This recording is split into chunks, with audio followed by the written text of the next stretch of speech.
What's going on, guys? Carl here, back with another episode and coming at you with some notch talk today. I've been lucky enough to use the Pixel 3, especially the Pixel 3 XL for almost the past week, and all of the talk, all of the buzz on YouTube, on Twitter, Instagram is about the giant forehead, the good old notch. So through my use, I think I may have found the actual reason why the notch is so large, but first let's talk about notches in general. So when you first bring up the XL, you kind of see it sticks out like a sore thumb, it's pretty big, it's pretty glaring. Over on the 3, they have the no notch life, and Google developers mentioned there was going to be a notch on the smaller 3. A lot of people are kind of loving this form factor. I think it's almost perfect. They just didn't have the physical space to include everything, taking into account the front-facing speakers, of course the cameras, all the sensors, and that's why we live the no notch life on the smaller 3. Going on to the XL, and there's actually a developer option where you can turn off the notch and all of the notifications and widgets kind of bump down, which kind of defeats the purpose of it.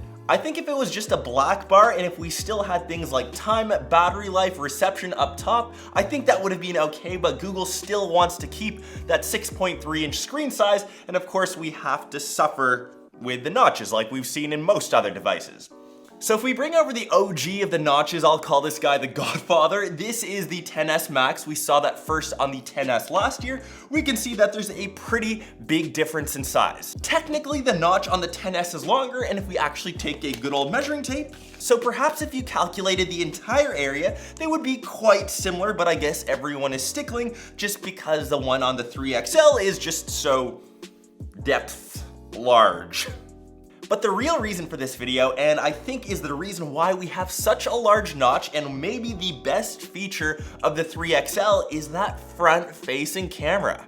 If you actually look really closely now, comparing camera sizes, you can see the one on the 3XL is significantly larger than the one, say, found on the iPhone. Larger camera usually means larger sensor, usually means more light in, usually means better performance. My selfie game has never been better. On the iPhone XS Max? Or say even on the Note 9, where this guy is praised for having the smallest bezel and kind of how it's supposed to be done. Personally, I prefer the one on the 3XL over, say, the one on the iPhone, even on the Note 9, and especially in low light. I was playing with this guy last night. The difference is kind of night and day. So now you really have to talk about the sacrifices you have to make. Are you willing to have a larger notch, one that's a bit bigger, one that's half a centimeter larger, and in return you get an awesome front-facing camera? That is something that only you can decide. If you are a big fan of selfies, if you love to snap pics of yourself, then yeah, I guess that's a no-brainer. I think the real atrocity that most people aren't kind of talking about is the chin. That thing is even bigger. I do see that is where the speaker is located, but there's still a couple millimeters of space where Google could have shaved down, and that's the biggest kind of design issue that I had with last year's Pixel 2. But yeah, curious to hear your thoughts, what you guys think about the good old notch life. Is Google, a company that spends millions, maybe even billions of dollars on design, should they be held liable for such a interesting or odd design? I kind of personally love the front-facing cam, and like I mentioned, it's my current favorite feature, so make sure you stay posted for videos being dropped across the week of my full camera review, comparisons against other devices, and I should catch you guys hopefully in one of those episodes, or just back here on the channel somewhere. Peace!